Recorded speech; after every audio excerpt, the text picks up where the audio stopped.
क्या आपने कभी सोचा है कि इंजीनियर्स कैसे एफिशिएंट एयरप्लेन्स डिजाइन करते हैं या वेदर प्रिडिक्ट करते हैं?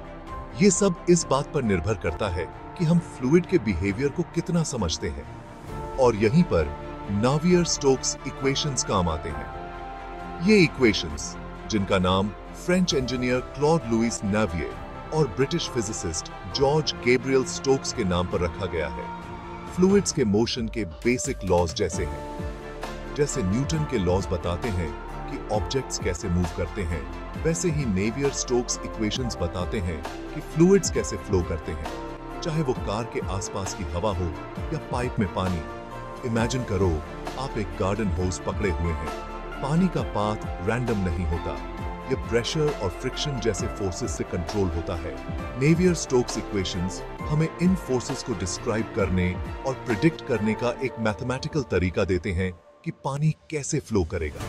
मूल रूप से ये इक्वेशंस फ्लूइड मैकेनिक्स की बैकबोन है, जो मैकेनिकल इंजीनियरिंग और कई अदर डिसिप्लिन्स में एक क्रूशियल फील्ड है।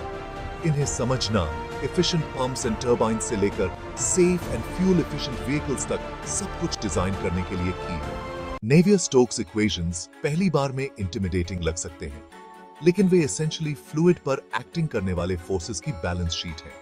आइए उन्हें डाइजेस्टिबल पीसेस में तोड़ते हैं। सबसे पहले हमारे पास इनर्शिया है, जो एक फ्लूइड की मोशन में चेंजेस का रेजिस्ट करने की टेंडेंसी है।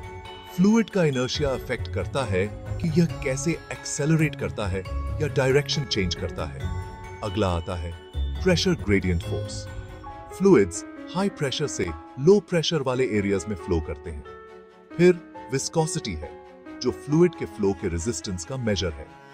अंत में हमारे पास ग्रेविटी जैसे एक्सटर्नल फोर्सेस हैं। ग्रेविटी फ्लूइड को नीचे की ओर खींचता है, इसके फ्लो को प्रभावित करता है। नेवियर-स्टोक्स इक्वेशंस इन सभी फोर्सेस को एक साथ लाते हैं।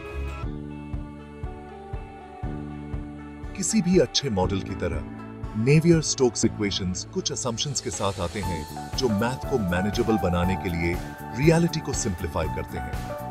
ये असम्पशंस सिंप्लीफाई करते समय इक्वेशंस को प्रैक्टिकल एप्लीकेशंस की एक विस्तृत श्रृंखला में अविश्वसनीय रूप से उपयोगी बनाने की अनुमति देते हैं।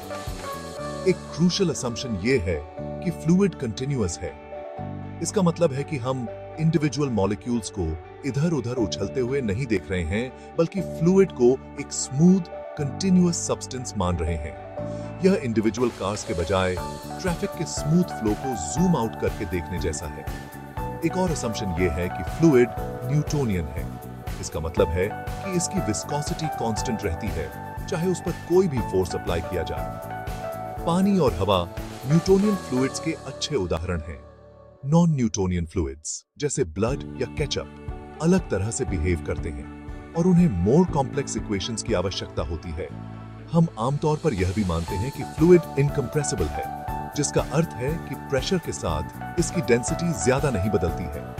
ये पानी जैसे लिक्विड्स के लिए ट्रू है, लेकिन गैसेस के लिए इतना नहीं है, जिन्हें कंप्रेस्ड किया जा सकता है। जबकि ये असम्पशंस रियलिटी को सिंप्लीफाई करते हैं, वे कई रियल वर्ल्ड सिनेरियोज के लिए वैलिड हैं। यही कारण है कि नेवियर-स्टोक्स इक्वेशंस इन असम्पशंस के बावजूद इंजीनियर्स और साइंटिस्ट्स के लिए अविश्वसनीय रूप से पावरफुल टूल्स हैं। Section 4 Navier Stokes in action, from cars to airplanes. Navier Stokes equations केवल थियोरेटिकल कॉन्सेप्ट्स नहीं हैं, उनके रियल वर्ल्ड एप्लीकेशंस हमारे जीवन को टच करते हैं। एफिशिएंट व्हीकल्स डिजाइन करने से लेकर वेदर प्रिडिक्ट करने तक, ये इक्वेशंस अनगिनत इंजीनियरिंग फीट्स के अनसंग हीरोज हैं। एक प्रमुख एप्लीकेशन एरोडायनामिक्स में है, जो ऑब्जेक्ट्स के आसपास हवा के फ्लो का अध्ययन है। एयरक्राफ्ट डिजाइनर्स विंग्स और फ्यूसलाजेस के चारों ओर एयर फ्लो को सिमुलेट करने के लिए नेवियर-स्टोक्स इक्वेशंस का उपयोग करते हैं। रिड्यूस्ड ड्रैग और इंक्रीज्ड फ्यूल एफिशिएंसी के लिए शेप्स को ऑप्टिमाइज करते हैं। ऑटोमोटिव इंडस्ट्री भी इन इक्वेशंस पर निर्भर करती है। इंजीनियर्स एरोडायनामिक कार बॉडीज को डिजाइन करने के लिए इनका उपयोग करते हैं, ड्रैग को कम करते हैं और फ्यूल इकोनॉमी में सुधार करते हैं। नेवियर-स्टोक्स इक्वेशंस वेदर फोरकास्टिंग में क्रूशियल हैं। मीटरोलॉजिस्ट्स जटिल कंप्यूटर मॉडल्स का उपयोग करते हैं जो विंड स्पीड्स और टेम्परेचर से लेकर प्रेसिपिटेशन पैटर्न्स तक एटमॉस्फेरिक कंडीशंस की भविष्यवाणी करने के लिए इन इक्वेशंस को सॉल्व करते हैं।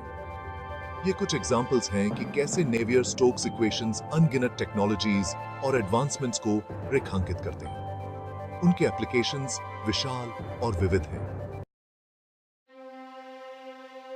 Section 5 The challenge of Navier-Stokes. Why these equations are hard. अविश्वसनीय रूप से शक्तिशाली होने के बावजूद Navier-Stokes equations को सॉल्व करना बेहद मुश्किल है। इन इक्वेशंस के लिए एक जनरल सॉल्यूशन खोजना मैथमेटिक्स की सबसे बड़ी अनसुलझी प्रॉब्लम्स में से एक है। चुनौती इक्वेशंस की नॉन लिनियर नेचर में निहित है। नॉन लिनियर इक्वेशंस में डिफरेंट टर्म्स के बीच कॉम्प्लेक्स इंटरैक्शंस शामिल होते हैं जिससे उन्हें एनालिटिकली सॉल्व करना बहुत कठिन हो जाता है। एक पत्ती के पाथ को प्रिडिक्ट करने की कोशिश करने की कल्पना करो जो एक अशांत नदी में बह रही है। नेवियर-स्टोक्स इक्वेशंस को सॉल्व करने में कॉम्प्लेक्स इंटरकनेक्टेड फोर्सेस को ध्यान में रखना शामिल है। चुनौतियों के बावजूद मैथमेटिशियंस और इंजीनियर्स ने कंप्यूटर्स का उपयोग करके न्यूमेरिकली इन इक्वेशंस को सॉल्व करने में महत्वपूर्ण प्रगति की है। परिष्कृत कंप्यूटेशनल फ्लूइड डायनामिक्स या CFD सॉफ्टवेयर विशिष्ट सिनेरियोज के लिए सॉल्यूशंस का अनुमान लगा सकता है।